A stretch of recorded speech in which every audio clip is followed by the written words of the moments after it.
아멘. 저는 오늘부터 영원, 죽음 이후에 기다리는 거라는 주제로 5편, 어쩌면 7편 시리즈 말씀을 전하려고 합니다. 저는 그리스도인으로서 영원에 대해 믿고 있는 것이 무엇인지 알고 있었지만 한때는 정말 믿고 있는지 확신할 수 없었던 때가 있었습니다. 머리에서 이 가슴까지 거리가 한 40cm 정도밖에 되지 않는데 그 거리가 믿기 힘들 만큼 멀게 느껴졌던 때가 있었다는 것입니다. 여러분 가운데는 옛날에 저와 같은 때를 지나고 있는 분들이 있을 것입니다. 분명한 믿음이 있다고 하더라도 진리의 말씀인 이 성경이 영혼에 대해 무엇이라고 말씀하는지 확실히 배우고 기억할 필요가 있습니다. 그래서 오늘 아침은 그 시리즈 첫 번째로 죽음 이후 당신이 곧 발견하게 되는 것, 영어식 표현으로 하면 in a minute, 죽음 이후에 당신이 곧 발견하게 된 것라는 제목으로 말씀을 전하고자 합니다. 시카고 무디교회 목사님인 어인 루처는 그의 책 당신이 죽은 후 1분에서 이렇게 말씀을 합니다. 당신이 커튼을 지나자마자 1분 후 당신은 그리스도로부터 환영을 받거나 전에 느껴보지 못한 공포스러운 첫 인상을 받게 될 것이다. 어느 쪽이든 당신의 미래는 되돌릴 수 없고 영원히 변하지 않을 것이다. 천국에 도달한 이들은 그들이 지상에서 알았던 친구들로 둘러싸일 것이다. 그들이 들었던 모든 천국의 묘사는 실제의 빛에 비하면 아무것도 아닐 것이다. 이 모든 것이 영원히 계속될 것이다. 다른 이들, 실제로는 많은 사람들이 공포의 어둠 속에 감싸일 것이다. 결핍과 끝없는 후회의 영역에서 그들은 모든 기억과 감정을 그대로 유지한 채 지상에서의 삶을 떠올리며 자신을 괴롭힐 것이다. 그들은 친구들, 가족, 친척들을 떠올리며 자신이 헛되이 보낸 기회들을 곱씹으며 미래가 절망적이고 끝이 없다는 것을 직감적으로 알게 될 것이다. 그들에게 죽음은 그들이 상상했던 것보다 훨씬 더 나쁜 경험이 될 것이다. 그래서 친척과 친구들이 관, 매장지, 운구자들을 결정하며 당신의 장례식을 계획하는 동안 사실 당신은 그 어느 때보다 더 생생하게 그 모든 사람들을 보고 느끼며 살아있을 것이다. 당신은 천사들과 구속된 인류로 둘러싸인 하나님의 보좌를 보게 되거나 아니면 설명할 수 없는 죄책감과 버림받은 느낌을 받게 될 것이다. 이 두 극단 사이에 중간 지점은 없다. 오직 기쁨 아니면 슬픔뿐이다. 그 책 9페이지에서 10페이지, 9페이지, 10페이지에 있는 그 내용입니다. 오늘 아침 우리가 죽은 후 가장 먼저 일어날 일은 무엇인가? 라는 질문을 살펴볼 것입니다. 성경은 죽음 이후의 그 삶에 대해 신뢰할 수 있는 유일한 출처입니다. 한 걸음 더 나아가 예수님만이 이 죽음과 사후 세계에 대해 권위 있게 말씀하실 자격이 있는 분임을 말씀드립니다. 이제 누가복음 16장을 함께 살펴보는데 이 누가복음 16장에 오늘 읽은 이 말씀이 예수님이 직접 하신 말씀입니다.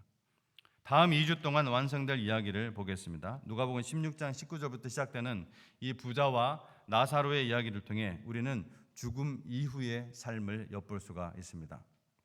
이 이야기는 누가복음에만 독특하게 기록되어 있고 이 인물들이 등장하는 유일한 이야기입니다. 먼저 오늘 우리가 다루는 이 이야기가 비유가 아니에요. 예수님이 비유에 말씀하실 때는 비유라고 명확하게 말씀하십니다. 비유가 아니라 실제 인물 2명의 운명을 기록한 실제 이야기라는 것을 아시기 바랍니다. 당신이 죽은 후 곧 발견할 3가지가 있습니다.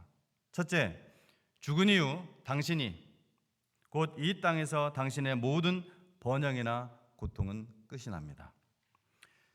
한 부자가 있어 자색옷과 고운 베옷을 입고 날마다 호화롭게 즐기더라. 그런데 나사로라 이름하는 한 거지가 헌데투성이로 그의 대문 앞에 버려진 채 그 부자의 상에서 떨어지는 것으로 배불리려 하며 심지어 개들이 와서 그 헌데를 핥더라.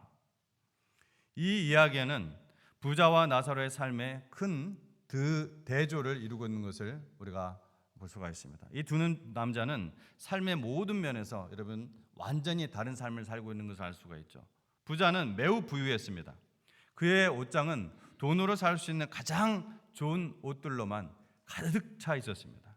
그는 정말 큰 집도 가지고 있었습니다. 성경 본문 말씀에 그 집에 대문이 있다는 것을 우리가 볼 수 있는데, 이 대문이 있다고 성경에 기록한 사실은 그의 집이 어떤 형태의 저택, 우리가 말하는 그 저택임을 의미합니다. 이 부자는 매일 호화로운 삶을 살았고, 이는 그가 그의 재산으로 매우 화려하고 눈부신 삶을 살았다는 것을 말해줍니다. 또 부자는 육체적으로 건강했을 것으로 추정됩니다. 그의 신체 상태에 대한 언급이 없기 때문입니다. 오늘날 많은 사람들이 그러하듯이 그는 자신의 인생이 끝났을 때 무엇이 일어날지에 대해 전혀 관심이 없었습니다. 이 이야기의 아이러니는 이 부자가 이 이야기에서 이름조차 알려지지 않은 인물로 남아 있다는 점입니다. 이 부자의 이름은 언급되지 않는데 이는 그가 하나님과 아무런 관계가 없었기 때문입니다. 이 세상에서 빌 게이츠, 조지 소로스 같은 그런 어마어마한 부자나 바이든 같은 그런 권력가라 할지라도 하나님의 구원을 받고 그 믿음대로 살지 못한 자들은 하나님의 나라에서는 그 이름을 기억할 가치조차 없는 그러한 인물들로 간주된다는 것입니다. 여러분, 성경에서 이름이라는 단어는 신학적으로 매우 중요한 의미를 가지고 있습니다. 그래서 여러분이 그것을 주목해서 이름이라는 단어를 쭉 보면 여호와의 이름, 하나님의 이름, 계속 이름이라는 단어, 예수의 이름을 믿으면 굉장히 중요한 의미를 포함을 하고 있습니다. 요한계시록에서는 38번, 약 38번이나 이 이름이라는 단어가 나옵니다.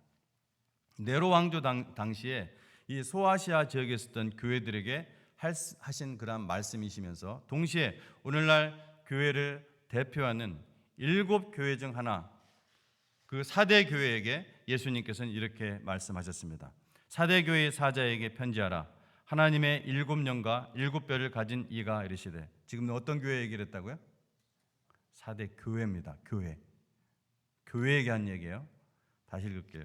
4대 교회의 사자에게 편지하라. 하나님의 7영과 7뼈를 가지신 이가 이르시되 내가 내 행위를 아노니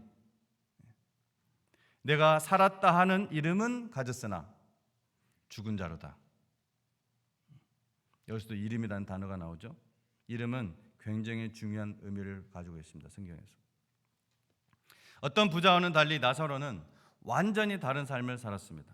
그는 우리가 진정으로 이해할 수 없을 만큼 어려운 일이 닥쳤고 지금 클리블랜드에서 교회를 다니고 있는 어떤 누구보다도 가난했습니다. 나사로는 매우 아팠고 일을 할 수 없었기 때문에 결국 그는 구걸을 해야 했습니다. 그는 스스로를 부양할 수 있는 수단이 없었기 때문입니다. 그는 매일 다른 사람들의 그 선의에 의존하는 삶을 살아야 했고 그렇지 않으면 그는 먹을 것이 없었습니다. 그러나 나사로는 한 가지 중요한 점에서 축복을 받았습니다. 그는 하나님을 알고 있었습니다. 나사로라는 이름은 하나님은 나의 도움이시다라는 뜻입니다. 부자와 나사로는 완전히 다른 삶을 살았지만 공통점이 하나 있었습니다. 그들은 모두 죽었습니다. 그러나 죽음이 존재의 끝이 아니라는 것을 여러분 명심해야 됩니다. 나사로와 부자 모두 죽었습니다. 육체의 죽음이 일어나는 순간 몸은 기능을 멈추고 썩어가지만 인간의 영혼은 계속 살아갑니다. 고린도후서 5장에서 성경은 몸을 천막에, 장막에 비유합니다. 이 천막은 오래되면 고통과 고난을 경험하면서 신음하게 됩니다. 우리가 오래 살수록 이 천막은 더 낡고 더 약해집니다. 그리스도인이었던 미국 전 대통령 존 퀸스 애덤스에 대한 이야기를 제가 매우 좋아하는데 그가 80세였을 때 그의 한 친구가 그의 떨리는 손을 잡고 Good morning, how are you doing today, Mr. John Quincy Adams? 일부러 그렇게 맑고 명랑하게 그리고 아주 포멀한 인사를 했습니다. 퇴임한 대통령은 잠시 그를 바라보더니 이렇게 말했습니다. 존 킴스 애덤스 자신은 자신 얘기를 하고 있는 거죠. 존 킴스 애덤스 자신은 잘 지내고 있습니다. 매우 잘 지내고 있습니다. 하지만 그가 현재 거주하는 집은 낡아가고 있습니다. 그 집은 기초가 약해지고 있습니다. 시간과 계절이 거의 그것을 파괴했습니다. 지붕은 거의 다 닳았고 벽은 많이 부서졌으며 바람이 불 때마다 더 허물어집니다. 이 낡은 집은 거의 살 수 없는 상태가 되어가고 있으며 곧 존 킴스 애덤스는 이 집을 떠나야 할 것 같습니다. 하지만 그는 잘 지내고 있습니다. 잘 지내고 있습니다. 얼마 지나지 않아 그는 두 번째이자 마지막 발작을 겪었고 존 킴스 애덤스는 그가 말하던 낡은 집에서 손으로 짓지 않은 새 집으로 이사 갔습니다. 우리는 본문에서 두 사람 모두 죽었고 죽음은 모든 것을 바꿨습니다. 나사로에게 삶은 고통과 고난으로 가득했지만 그의 고통과 고난은 끝이 났습니다.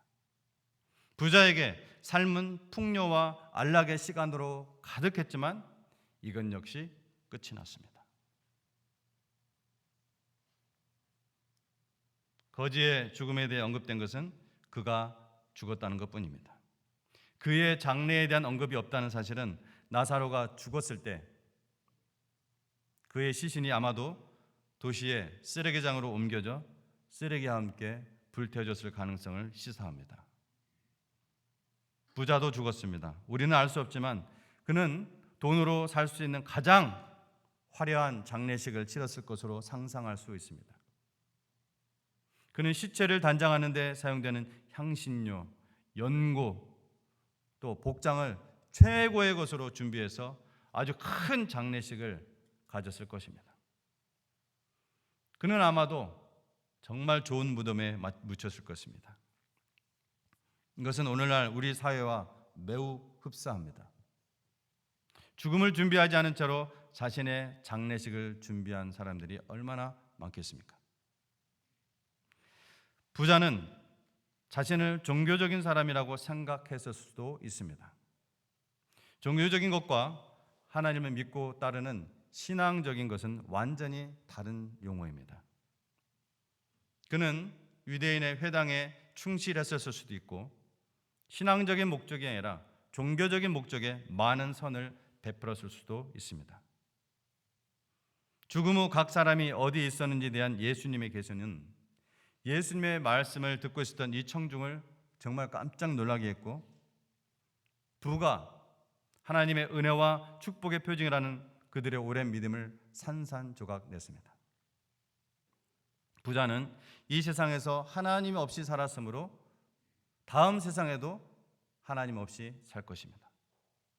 그러나 부자는 하나님의 나라를 받지 못했을 뿐 아니라 이 삶에서 가졌던 것들조차도 영원히 잃게 됩니다. 당신이 죽은 후 곧바로 모든 지상의 번영 뿐만 아니라 모든 지상의 고통이 끝날 뿐만 아니라 둘째, 죽은 이후 당신이 곧 영원히 시작됩니다. 영원. 22절 23절 말씀이에요. 오늘날 죽음에 대한 혼란이 많기 때문에 죽음과 영혼에 대한 간단한 설명이 필요하다고 생각합니다. 죽음은 이 영이 몸을 떠날 때 일어납니다. 야고보서 말씀이죠.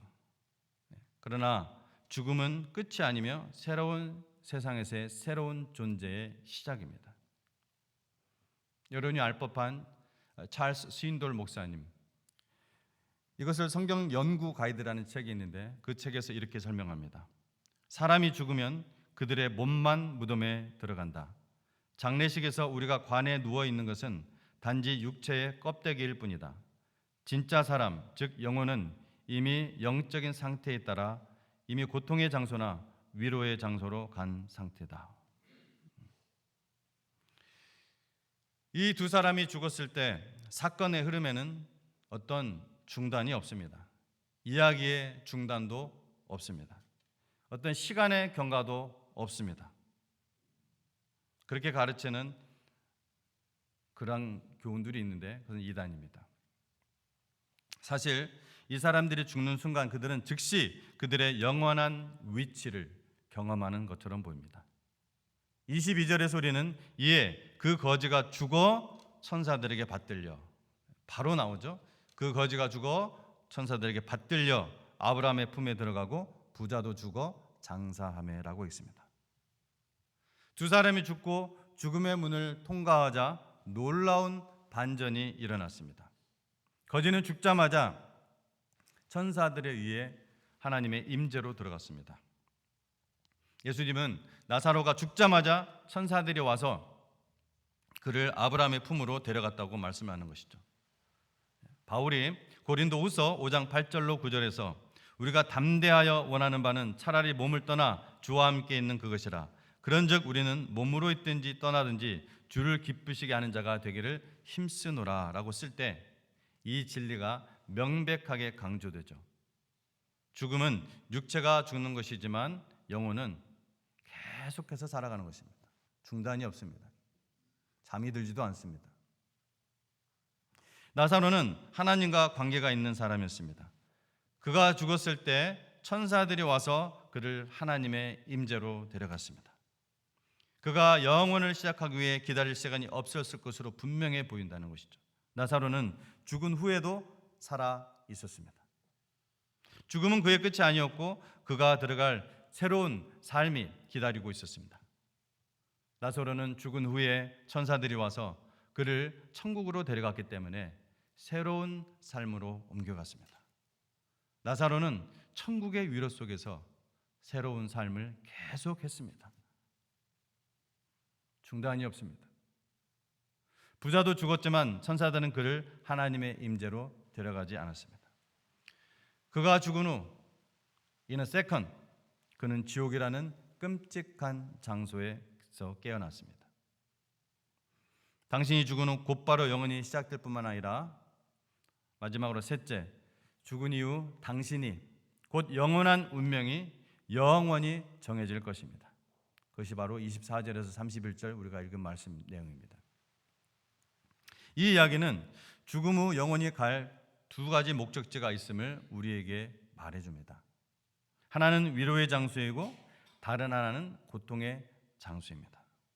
오늘 아침에는 이 두 사람이 죽음 후 맞이한 운명에 대해 길게 다루는 것이 목적이 아닙니다. 이는 다음 두 메시지에서 제가 다루겠습니다. 오늘 아침에 충분한 것은 우리가 죽은 후 어디선가 영원한 삶을 맞이할 것이며 이 삶이 끝난 후에는 우리가 운명을 바꿀 기회가 없다는 사실을 기억하라는 것입니다. 알라는 것입니다. 26절에서 부자는 너희와 우리 사이에 큰 구렁텅이가 놓여 있어 여기서 너희에게 건너가고자 하되 갈 수 없고 거기서 우리에게 건너올 수도 없게 하느니라는 말을 우리가 있습니다. 제가 말씀을 마무리합니다. 당신이 죽으면 어떻게 될까요? 당신이 죽으면 어떻게 될까요? 당신은 자신이 영혼을 어디서 보낼 것인지 확신하고 있습니까? 확신하고 계세요? 당신은 둘 중 어디에선가 영혼을 보낼 것이 확실합니다. 나는 그렇게 생각합니다. 또는 나는 그렇게 희망합니다. 이런 불확실한 대답에 여러분 만족하지 마십시오. 이 질문은 그런 식의 응답을 허용하기에는 너무나 중요한 질문입니다. 당신의 영원한 생명, 영원한 운명에 관한 질문입니다. 성경은 요한일서 5장 13절에서 내가 하나님의 아들의 이름을 믿는 너희에게 이것을 쓰는 것은 너희로 하여금 너희에게 영생의 있음을 알게 하려 함이니라 말씀합니다. 성경은 당신이 영생을 확신할 수 있다고 말씀을 하는 것입니다. 지금 이곳에서 당신은 죄에서 돌아서서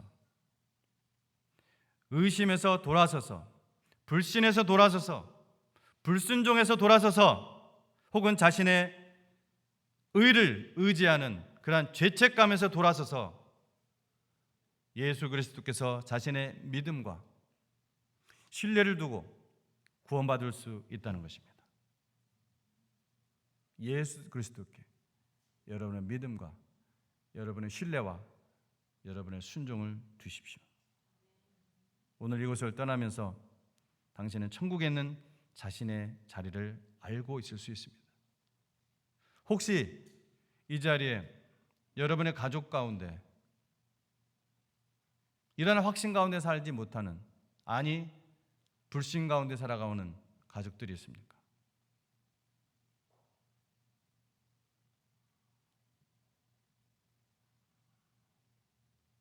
오늘 잊어먹지 말고 전화하십시오. 오늘 잊어먹지 말고 전화하십시오. 무엇을 말해야 될지 오늘 들었을 것입니다. 다 같이 머리를 숙이시고 눈을 감고 기도하도록 하겠습니다.